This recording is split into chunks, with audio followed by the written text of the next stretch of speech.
want to create the steps you will take to accomplish your desired outcome. This is how we're going to accomplish it. Now, at this point, we're getting into tactical steps. Sometimes, though, you don't know the steps. Have you ever felt like that? I felt that way many, many times during my lifetime. I wanted to do something, but I didn't know how to do it. And one of the things that you can do is watch other people. I learned early that was a great way to learn how to do things, is to watch other people who already could do it. Therefore, I just watched them very, very closely and watched the steps they take and broke down their actions into steps so that I could do that. A concept that I just thought of a week or so ago in a conversation with somebody. You know, I was talking about just imagine a second ago, like when you were a kid. That falls in line with something that we used to play as kids called make-believe. Remember doing that? Now, I'd actually like you to look at those two words real carefully. Make-believe. Okay, the word make is creative. And believe, if you believe in something, you've got your whole heart and soul into it, don't you? So when we played make-believe as a child, we created a belief of a reality. Now, if you will put that in your mind and spin that around a little bit, I think you will find that that's quite magical. And, of course, when you're a child, it was quite magical. So get good at playing make-believe and believe. So create your own belief. Create your own reality. Create your own life. Make believe. Another important point is to set your goals out in front of you. And when we're trying to come up with the steps, we don't necessarily know the steps. We might be able to see a pattern or a recipe that somebody's given us. But the thing you will want to do is, instead of trying to figure out how to get from where I am to where I want to be, I'd like you to think about where you want to be backwards to where I am. Now, there's an interesting thing, if you've ever played golf, either good or bad, that when you're on the tee looking toward the green and the hole, it looks so far away. But the interesting thing one of the things I learned from golf is that once you hit that ball and you walk or ride in a cart all the way up to that green, if you turn around and look back to the tee, it doesn't look long at all. It looks like about half the distance. And I could never figure out why that is.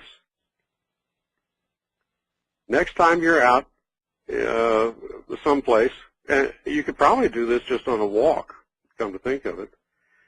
You know, where you're at right now, and then pick a spot that you're going to walk to a few hundred yards away. And traverse that distance, and then once you get there, turn back around and look where you came from. And I am going to guess that this is some kind of an experiential thing of covering a distance that once you've covered the distance, when you look back, it doesn't look as far for some reason. And I just think that's fascinating. It's a great lesson to know. And if you think about it, all the things that you've gotten in your life at this point, look back to the day that you started that. Once you get there, it doesn't look hard at all because you learned and you took steps along the way and you made adjustments and you got to where you wanted to be. You didn't give up and you got there. And then when you look back, it was like, well, that wasn't that hard. But it's because you did a little bit at a time. So we want to look out to where we want to end up and work our baby steps backwards to where we are. And sometimes you just have to make believe. You just have to use your imagination, and you create the baby steps to the best of your ability from what you can see around you. And then the magic is, once you've got those baby steps in front of you, and try to break them down to where you think that, yeah, if I did that, I could probably do the next step and the next step. Once you've got that planned out, take the very first step. You don't worry about all the other steps in front of you. You just take one step. And then you take that one step, and if it worked out and you're still standing and life is still pretty good, congratulate yourself. Figure out what you learned from that, and then look at the next step. See, once you have all the baby steps all the way to the goal, keep the goal in mind, but instead now focus on just itty-bitty steps. One step, just one at a time. Another one, another one, another one. And all of a sudden, we've reached the goal, and we look back, and my gosh, it just doesn't seem like it was that great of a distance once we get there. Another decision you're going to have to make in coming up with your tactical plan is when. And this works both on a strategic level and a tactical level, the timeline of, you know, the long-term time, and then we're talking about, in this particular part here, the tactical of the timeline of getting things done. And you need to have some kind of idea of scheduling on how long you think it might take, and you may discover that, you know, when you budget time, you may want to, you know, times two.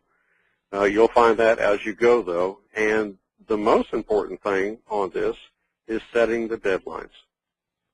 Humans, and that means me and you, tend to procrastinate. Have you found that to be true about yourself? Unless you've disciplined yourself to do the phrase, do it now. And that was one of the big lessons I learned from W. Clement Stone in a book called Success with a Positive Mental Attitude.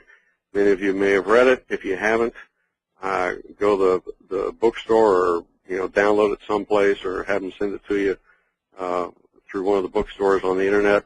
Or if you have read it, it'd be a good time to go back and refresh yourself on it. So a wonderful book. And one of the chapters in there, he teaches you how to get things done. It's a three-word phrase, do it now. Now, the only problem with it, and I wrestled with this for a long time, was I didn't feel like I could do everything now. And then I finally figured out that when a situation is presented to me or a task is needed, has to be done, if it's coming at me, I can't always do it now, but I can decide that I am going to schedule it, and hopefully I can plan when that thing is to be done, and then when the time comes for it to be done, that's when I have to commit to do it now. And no excuses at that point, because it's on the schedule, it's on the calendar, I've blocked out time, it's do it now time. So as you have things coming to you, if you can do it now in just a few seconds and get it done, I suggest you just get it done and behind you so you can move on to other stuff. If you can't do it now, then at least decide now when you are going to do it now in the future. And then when that time period comes up, do it now, do it now, do it now.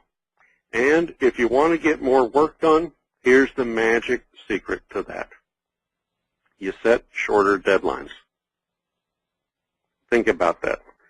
If you plan to have something accomplished a month from now, when are you going to get it done? Most of us will procrastinate and not get